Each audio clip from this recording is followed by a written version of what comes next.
If you own a Sony ZV-E10 camera and you wanted to make a camera rig, well, this video is for you. So today we're gonna print and build this amazing camera rig for the Sony ZV-E10, and the printed file STL is provided by SLM on Maker World.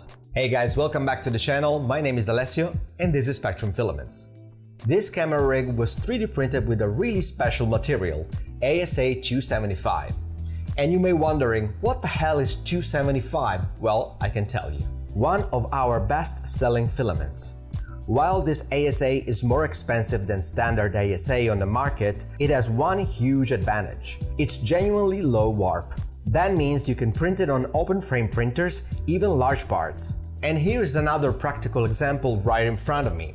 When I received the Bambu Lab A1, I wanted to print this top mount, but of course it's a little bit wobbly without any support. But thankfully on Maker World, Bambu Lab provided two brackets, and here they are. These were printed with no issue whatsoever. They are really strong and they came out beautiful, almost like injection molded, I'm not kidding. And I have to say, it also looks amazing. It's also slightly more flexible than typical ASA, which can be a pro or con depending on the application. When you modify a material for 3D printing, improving one property usually affects another. But this formulation is very well regarded and unique to us. No one else offers the same blend. This filament composition is very unique to our brand. So what the heck is 275? It's an internal code for composition. And if you're curious, you can check this video out where I printed some other parts with this ASA 275 to see how strong this material really is. And now back to the camera rig. Usually when I print something that is a little bit complex or small, or it has a mechanical purpose or an actual use as a practical print, I normally print a test. So what I do is use normal PLA, which is this amazing filament right here. It's just standard PLA from Spectrum Filaments and you should check it out. It's in the description down below. And for the prototypes, I use one wall, 5% infill, two bottom and two tops. So I don't waste material, but I can see the whole print, I can assemble it and try it out and see if there is any flaws. And after printing the prototype, I'm gonna be sure that the print is gonna work fine and is going to be ready for the final material, the ASA 275. This material is so gooey and so doughy that it really doesn't need any brim. In fact, it's so sticky that it's actually really hard to remove, hence why its low warp properties. Assembly wasn't that straightforward and easy, especially on the page. You can check the link in the description down below if you want to download the file yourself. And so I had to figure it out a little bit by looking at the photos, so there is no guide. But I mean, it's pretty easy. It's just a lot of pieces, a lot of screws and nuts, because being so small and thin, it needs to be secured. And that's where the ASA 275 comes to play. Because being so strong and flexible, it's perfect for this kind of prints. Also, I want to mention that this project was 3D printed with our new entry, the Elegoo Centauri carbon. Obviously, I'm filming this video with the Sony ZV-E10, so I cannot show it right here, but future me is going to show you the assembly process, how it looks, and some clips. First thing first, we're going to remove the plate from the 3D printer and set all the pieces on the table, making sure that all the pieces had a good adhesion on the build plate. And everything looks fine, but don't cheer up too soon because there's still a lot of cleanup to do, and I'll show you how. Here I'm speeding up the video a little bit because it was a really long process. There was a lot of wisps here and there because, as I said, the material is very gooey, very doughy. Also, I had to remove a lot of supports that were inside the holes because I forgot to remove them. And I did add a little brim just for safety, just because I wanted to be sure that the adhesion was perfect, and it actually was.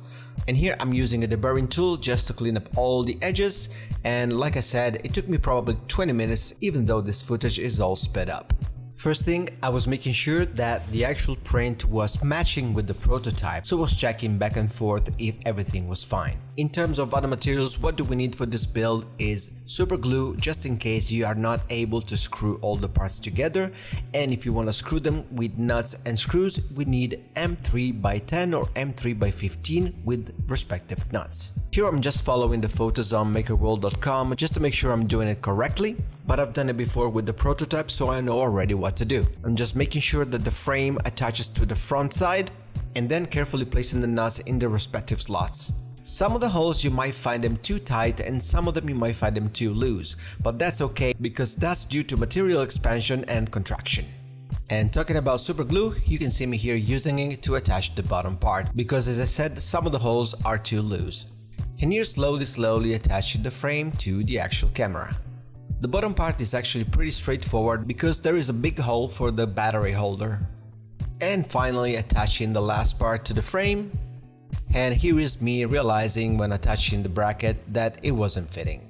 There's one modification that I made myself, and it was printed this little bracket in ABS. Because being so small and so detailed with ASA 275 was, again, so gooey and doughy that it couldn't fit inside the camera. So printed it in ABS was the best solution. And I didn't print it horizontally, but I printed vertical. So I didn't have to use any small supports because these little flanges right here, they broke right away. Actually, they didn't break, but they bent. In fact, they couldn't really slide into the camera, hence why I decided to go for ABS. But this one could have been printed in PLA or PETG or any other material. And here is this little plate that I mentioned before, that it was printed in ASA 275 before, but it wasn't working because I printed it vertical, but also because it was too soft. So I printed it in ABS, give it a go just by itself and see if it was fitting, and ta-da, finally it was fitting. And final step, finally attaching the bracket to the actual camera. Just push it in a little bit, and finally the camera rig is done. I'm just gonna give it a little spin, test it out really quickly, and it looks pretty cool. Really sturdy and flexible. Ready to film some clips.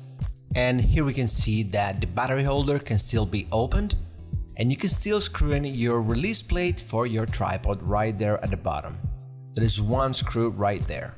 Another cool thing that the designer did was this little mount for the DJI Mini. So if you have one, that is perfect. And also you can attach any LED lights on the top or an external microphone as well. Couple of things to mention: that the flip screen swings freely, the side port and battery doors are accessible, and the mounting points align perfectly. And here we have some key features. Perfect fit for Sony ZV-E10, no interference. 1/4-inch screw thread built into the bottom, mounted directly to tripods or your release plate. 1/4-inch threads on the top and side, plus pre-designed heat insert slots for stronger metal threads. M3 bolts and nuts assembly, simple, modular and tool-friendly. This is a modular design, top, bottom and side pieces can be printed separately. Cold shoe mounts plus expansion ready. Includes a top handle, cold shoe adapter, and strap anchor, everything you need to rig up your ZV-E10.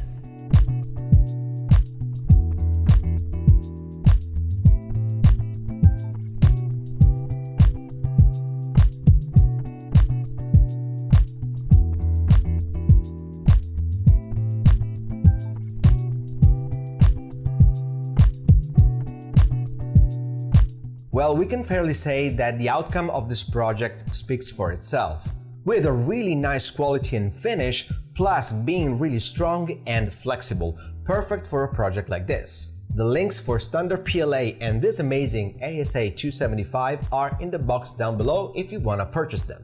And that's that for this video. Please do consider to subscribe if you're not, leave a like and comment down below for any suggestions or any questions. And again, my name is Alessio and this is Spectrum Filaments, and I'll see you very soon in the next video.